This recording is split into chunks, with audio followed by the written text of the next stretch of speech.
Just the other night, I watched an old man torture one of the best teams in the NBA. I've seen him do it a million times. This behavior should be to no surprise. And yet it is. Because LeBron James in his 21st season is still one of the best basketball players on the face of the planet. In the largest comeback of his entire career, LeBron James scored 19 points in 6 minutes and either scored or assisted. People actually try to compare this guy to MJ, bro. People try to compare this guy to MJ, bro. There's no fucking way. 19 points in 6 minutes. 40,000 points, bro. 40,000 points, bro. People could try to compare this guy to MJ. Get out of here, man. He's far ahead of MJ. He's far ahead of MJ. Let's be real. He's far ahead of MJ. Let's be real. MJ could have carried on playing basketball, but he wanted to switch to another sport. Let's be real. He could have carried on. He could have been maybe bigger than LeBron James, you know. But LeBron James is the biggest in the world. He's the best basketball player to ever exist in this whole entire universe of being on this earth. No glazing. But he is. Every player this season, and they're scoring in the fourth quarter. The further right they are, the more efficient they have been in the fourth. The higher up they are, the more they are scoring in the fourth. Over 500 players who have logged minutes this NBA season.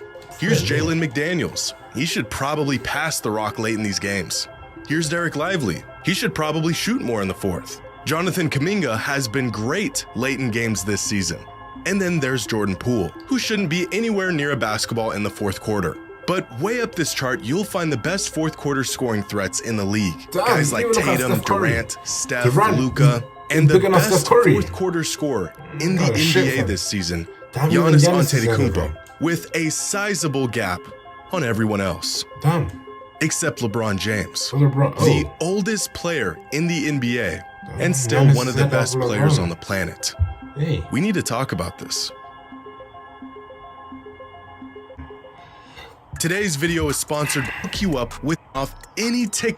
Just get into the and use code Jimmy10 on any given night. And use code Jimmy10 for 10% off any order.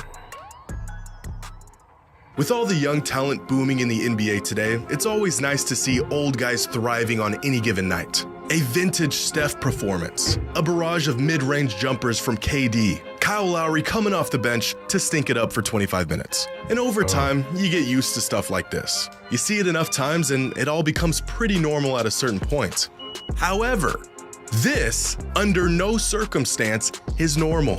34, 8, and 6 on 80% true shooting and 19 points in the fourth quarter to finish off a 21-point comeback. He's pushing 50 and he's dropping these points, bro. I think I'm gonna be sick.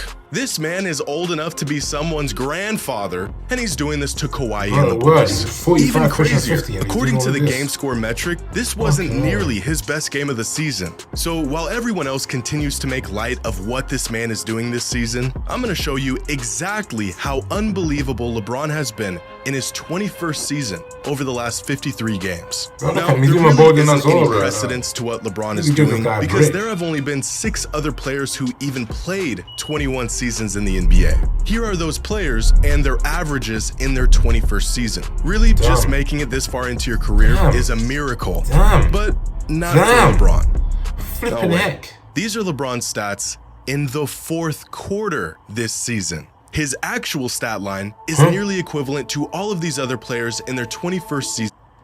I'm telling you, he's not the greatest of all time, bro. Are you really telling me he's not the greatest of all time, bro? No, Michael Jordan can do this shit, bro. You're really telling me he's not the greatest of all time, bro? No one's better than LeBron James, bro. Combined.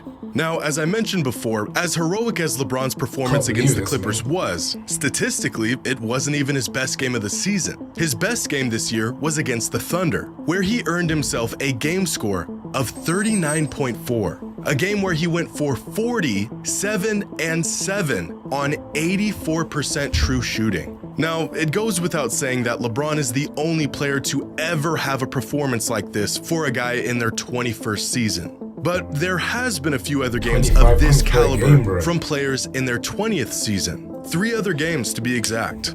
And they were all from LeBron as well. He's also the only player to have a performance like this in their 19th season in the league, and 18th season. In fact, the here's heck, a list man? of the only games in NBA history that were better than LeBron's 40-point night against the Thunder from players at least 15 seasons into their career.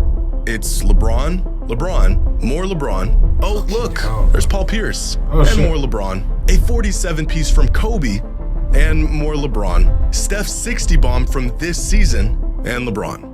And that's it. As far as old man records go, LeBron's pretty much got every single one. Right now, LeBron is averaging 25, 8, and 7 a game on 61% true shooting, which at this point is just another season for him. But 21 years in, and there's no reason why or how a player should be putting up these numbers. Prior to this year, there have only been 4 players in NBA history who have averaged these numbers in a season. Michael Jordan, Nikola Jokic, James Harden, and LeBron. But here's the difference. When Jordan did it, he won the MVP. The 2 times Jokic did it, he won the MVP. And when Harden did it, he came in second in MVP voting. LeBron not only missed out on the award when he put up this stat line in the past, he's not even within the top 15 on the NBA's MVP leaderboard this season, which is not only a testament to how great players have gotten over the last decade, but also how accustomed we have grown to these numbers from LeBron. But despite the consistency in his numbers, LeBron continues to adapt and evolve his game. Even after all these years, the game has changed immensely, and his game has changed with it. There's new players, new schemes and play styles driven by data that resembles nothing of the league he entered 21 years ago. New one-off unicorns and guys with freakish abilities and skill sets. And yet, it's LeBron in his 21st season who still remains a one-of-one. Here is a chart tracking LeBron's three-point percentage throughout his career, starting his career at an abysmal 29% from 3 and somehow peaking this season in year 21 at 41%. But here's where it gets even crazier. Here are LeBron's three-point attempts per game over his career.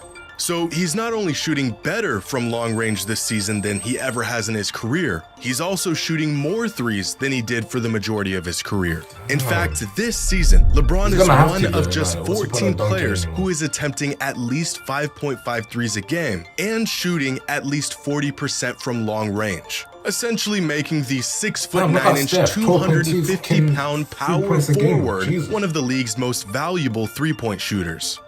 But LeBron is also one of just 5 players to attempt at least 8 shots a game from within 5 feet of the basket while shooting at least 65% from that distance, making him one of the best interior scorers in the league.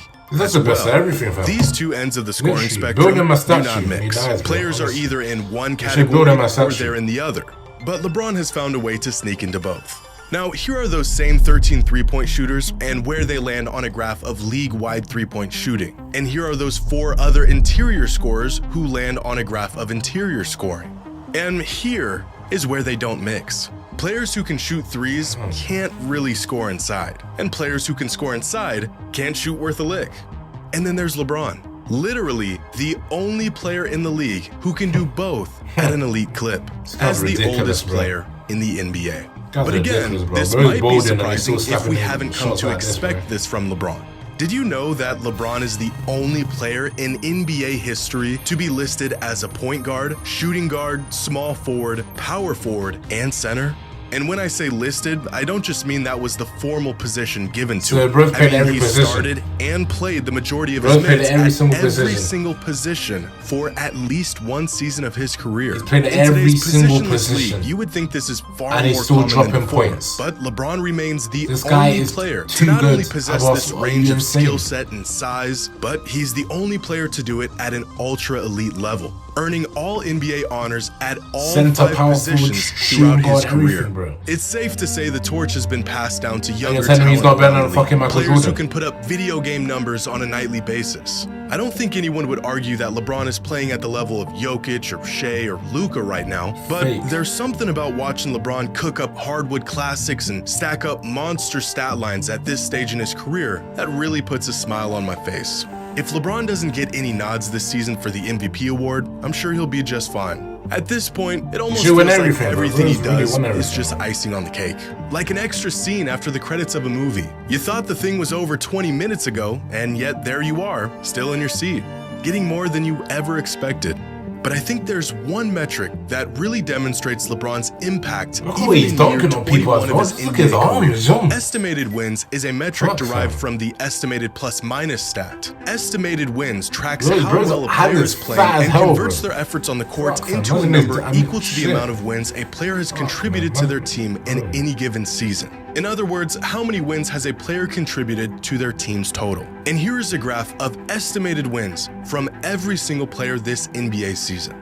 Now, at the bottom are players who are essentially a net negative to their team, hence why they have a negative estimated wins. In fact, you have to climb to the 308th spot just to find a player who has a positive addition to their team's wins. Keep climbing and you'll start to find players who play considerable minutes every single game, like Terrence Mann, Cam Thomas, Anthony Simons. We're nearing the top 100, and already you'll start to find some really quality players here. Bradley Beal, LaMelo Ball, Cade Cunningham, RJ Barrett. But you'll have to go a lot further to find consistent star caliber players. Scotty Barnes lands at the 30th spot with 7.2 estimated wins. Victor Wembanyama is already 28th in this metric with 7.3 estimated came in the league and he's wins. 28th. Here's Fox and Sabonis, Steph, Mitchell, Edwards, Tatum, and the top 5 players in the league this season according to this metric. Jokic, Brunson, Jokic, Giannis. Luka, Giannis, and Shai Gilgeous-Alexander. So where exactly does LeBron land? LeBron. He's right here. Ranked 5th among all players this season when it comes to estimated wins contributed to their team. Essentially, the 5th most valuable player in the NBA as an old man in his 21st season. 45 years old, LeBron James. Doing his bro's pushing 50. And he's doing all of that. Bro, never in your life compare anyone to this god of a man. To this amazing basketball player. Are you crazy? Never ever compare anyone to him. He is literally the great 40,000 points at the age of 45 pushing 50. You're insane, bro. Come on.